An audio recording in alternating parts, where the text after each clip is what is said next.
Welcome to my channel. This is Jyoti Lakhera, UPPCS and ex-IBPSPO Allahabad Bank.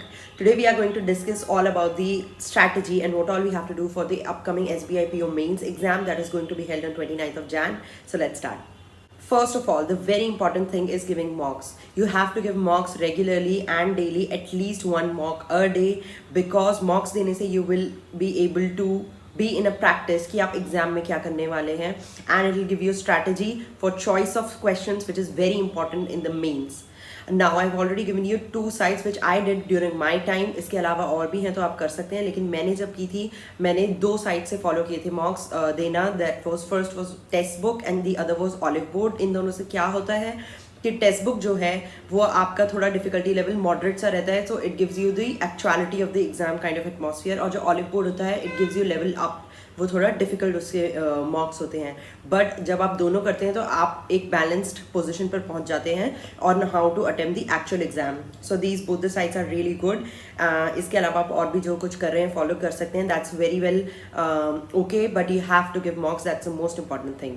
Now when you are giving mocks, सबसे important बात, marks के बारे में ज़्यादा हमें परेशान नहीं होना है. बहुत ज़्यादा आ रहे हैं, बहुत ज़्यादा कम आ रहे हैं. मोस्ट इंपॉर्टेंट थिंग इज आप मॉक्स दें और उसे एनालाइज करें. दैट इज़ अपनी मिस्टेक को देखें, कहाँ गलती हो रही है, कहाँ स्ट्रांग होने की ज़रूरत है और कौन सा एरिया ऐसा है जो आपका स्ट्रॉन्ग पॉइंट है. You can really strategize it for getting those extra marks to clear the cut off. Specially mains के टाइम में you have to score more. Prelims का टाइम अब गया, come in the main mode. So first and foremost let's discuss the sections one by one. Maths और reasoning की एक साथ हम अगर बात करें तो मैथ्स और रीजनिंग का एक ऐसा लेवल होता है जो आप over the period of time practice कर करके आपका एक लेवल सेट हो चुका है. अब आप और मॉक्स करते रहेंगे, उनकी प्रैक्टिस रेगुलरली करते रहेंगे, स्पेशली बिग क्वेश्चंस. इसमें आपको ये ध्यान रखना है कि मुझे कौन सा क्वेश्चन एग्जाम में एक्चुअली चूज करना है. अब ये वहाँ बैठ के बहुत ज़्यादा एनालिसिस करने की ज़रूरत नहीं है. जब आप मॉक्स करेंगे आपको खुद ही धीरे धीरे आपकी स्पीड इतनी डेवलप हो जाएगी, क्वेश्चन देखते ही यू कैन सी कि मुझे ये वाला क्वेश्चन सिलेक्ट करना है. And means is trust me all about the selecting right kind of questions. I think maths और रीजनिंग का लेवल आप प्री क्लियर करके आए ही हैं, तो ऑलमोस्ट अब सबका सेम हो चुका है. ओके तो मैथ्स और रीजनिंग की जो आप प्रैक्टिस कर रहे हैं, जो आप अपना लेवल जानते हैं, मेरे को क्या है, मेरे को बहुत ज़्यादा डिफिकल्टी होती है या ये मेरा एक स्ट्रॉन्ग एरिया है, उस हिसाब से इसको स्ट्रैटेजाइज करके इसके क्वेश्चंस पॉलिश करते रहिए. अब रही बात इंग्लिश की, कुछ लोगों को इंग्लिश में बहुत ज़्यादा प्रॉब्लम होती है, कुछ लोगों का स्ट्रॉन्ग एरिया इंग्लिश होता है. जैसे कि मेरे साथ हुआ था, I was not very good at quant, but English comfortable area था मेरे लिए, which led me to fetch good marks which actually help me clear the exam when I give it. So आप अपने आप को असेस कीजिए. सब लोग अलग है, सबके यूनिक एरियाज अलग हैं. तो इंग्लिश एक क्लियर माइंड के साथ करना है. टाइम बहुत होगा, आराम से पैसेज को जो भी आता है कॉम्प्रिहेंशन को अच्छे से पढ़िए और फिर अपने आप फ्लो में अटेम्प्ट करते रहिए. ओके सो इसमें ज़्यादा घबराने की बात है नहीं. आती है तो आती है, नहीं आती है तो नहीं आती है. जो एरिया आता है उस पर कॉन्सेंट्रेट करें अच्छे से, और जो एरिया नहीं आता है उसमें भी comfortably good cut off kind of marks लाने की हमें कोशिश करनी है. और आप प्री क्लियर करके आए हैं तो हैव कॉन्फिडेंस इन योरसेल्फ कि आपके पास उतना दिमाग है, आपका लेवल उतना है कि आप कंफर्टेबली उस जो आपका एरिया वीक है उसकी भी कट ऑफ अच्छे से क्लियर कर लेंगे. सो डोंट बी शेकी या डोंट बी डरने की ज़रूरत नहीं है. You will do good. GK, the game changer in the mains exam is going to be GK, because GK एक ऐसा सेक्शन है या तो आता है या नहीं आता. मैथ्स, रीजनिंग, इंग्लिश, इस सब का लेवल मोर और लेस सबका जज हो ही चुका होता है. प्री के बाद सब ऑलमोस्ट एक लेवल पे हो सकते हैं. आपको अप या डाउन जो लेके जा सकता है that is GK right now. तो मेंस में वो एज जो देता है that is the general awareness section, तो उसको बिल्कुल भी इग्नोर नहीं करना है. अब देखिए मैं इसके बारे में आपको एक दो चीज़ें बताना चाहूँगी विच कैन हेल्प यू. अगर आप पहले से जीके करते हुए आ रहे हैं, आपने रेगुलरली जीए जनरल अवेयरनेस पढ़ रहे हैं, वेल एंड गुड. तो फिर आप अपने डेली जारी रखिए. और ऐसा नहीं है कि हमने जान के छोड़ देने हैं, लेटेस्ट भी आ जाते हैं तो जान के भी डेली वाले देखते रहिए. ठीक है. और साथ ही मैं कहूँगी कि अगर आप पिछले वाले देख रहे हैं तो आप वीकली वाली जो होती है कंपाइलेशंस, जैसे कुछ बहुत अच्छी साइट्स हैं, बहुत अच्छे प्लेटफॉर्म्स है जो ये कर रहे हैं, लाइक अड्डा 247 is a very good platform for that I have seen. तो आप उसके वीकली वाले ले लीजिए, वीकली वाले देखते रहिए वीडियोज़.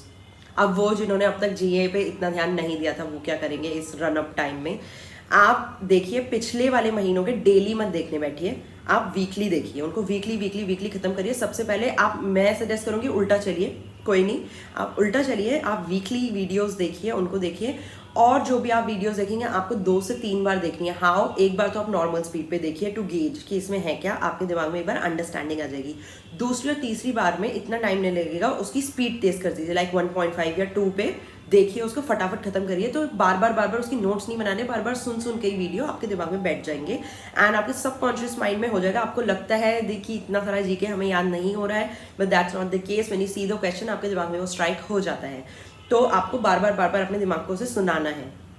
तो क्या करना है, कोशिश तो करनी है कि सारे महीनों की हो, पिछले 1 साल आइडियल तो है, लेकिन 6 मंथ्स की जो है आपकी बहुत अच्छे से प्रिपेयर होनी चाहिए। तो अभी की जैन की डेली और उसके पहले के 6 महीनों की वीकली सबसे पहले ये प्रायोरिटाइज करके खत्म कीजिए and this will give you in a comfortable position, ये आपको ले आएगा, जिसके बाद आप और पीछे का जाके चाहे तो देख सकते हैं, चाहे तो क्या आपको देखना ही चाहिए, बट आपके पास टाइम है तो आप देख सकते हैं। बट ये जो एटलीस्ट हमारे रीसेंट मंथ्स हैं उनको अच्छे से पॉलिश करके रखिए and 2-3 times see those videos, okay.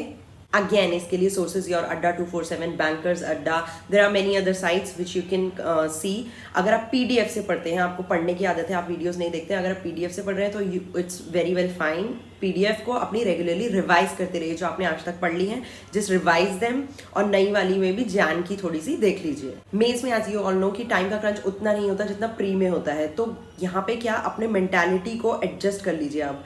First you were in pre, selected time limit में आपको खूब सारे क्वेश्चंस करने थे। मेंस में आपको टाइम थोड़ा सा आप देखेंगे इसलिए ज़्यादा दिया जाता है क्योंकि यहाँ पे it's all about scoring more and selecting the right kind of questions. तो यहाँ पेशेंस रहता है। एक बार मैं आपको सलाह दूंगी, सबसे पहले जब भी आप मॉक करते हैं या जब एक्चुअल एग्जाम में बैठेंगे, व्हेनेवर दैट सेक्शन ओपन्स, जैसे कि मैथ्स का सेक्शन खुला फॉर एग्जांपल, जल्दी खटखट करके क्लिक करके एक बार ओवरव्यू ले लीजिए कि कितने क्वेश्चंस और कैसे क्वेश्चंस है, क्या टाइप ऑफ क्वेश्चंस है। मैं मानती हूँ इसमें आपको ज़्यादा से ज़्यादा 20-30 सेकेंड्स लगेंगे, लेकिन इन द लॉन्ग रन ये आपका टाइम खा नहीं रहे, आपका टाइम बचाएगा, बिकॉज उसी ओवरव्यू में आपका दिमाग जज कर लेगा कि ओके ऐसा क्वेश्चन मैंने मॉक में देखा हुआ है, this is the question I am going to choose when I reach this question. तो it saves your time and you make the right choice पहले ही करने से पहले। Don't just open the section and start doing whatever you see, be smart. So what are you gonna do in totality? Mocks देना है, mock को analyse जरूर करना है अपने, रोज दिन में एक मॉक तो देना है, क्योंकि मेंस का आपको पता है लंबे पीरियड का मॉक होता है, एक तो जरूर दीजिए, but the most important part is analyse it. कहाँ गलती हो रही है, कहाँ पॉलिश करने की जरूरत है, थोड़ा अपना वो है ना एक लास्ट के जो थोड़े से मार्क्स चुराने की कोशिश करनी है, दैट उसके लिए मेहनत करनी है अभी इस वक्त। That is the most important thing right now. GK पे ध्यान देना है। दूसरी बात, मॉक्स के बाद जीके पे बहुत अच्छे से ध्यान देना है। बाकी जो आपके बाकी के सेक्शंस हैं वो मॉक्स में पॉलिश होते ही जाएंगे, उसमें छोटी मोटी प्रॉब्लम्स हो रही हैं तो उसको देखिए, पॉलिश कीजिए। I feel if you have cleared pre, आप वो कट ऑफ रेस से अगर मेंस में आ गए हैं तो you are already good enough that you very well deserve to sit in that exam. तो मेंस में बिल्कुल भी घबराना नहीं है। You are already have confidence in yourself, you are already among those few people who are privileged to sit in the mains of this exam. तो उसके लिए अब बस स्ट्रैटेजी कैसे क्रैक करना है, कैसे ज़्यादा मार्क्स से क्रैक करना है, that should be your priority right now. Have confidence in yourself, this is the run up to the mains, don't lose edge, you going to crack it. All my wishes to you, all the best. So guys, if you like this video, do press like button, share and subscribe, and if you have any queries or you want to share something, please comment in the comment section below. I'll be very happy to help. Thank you so much.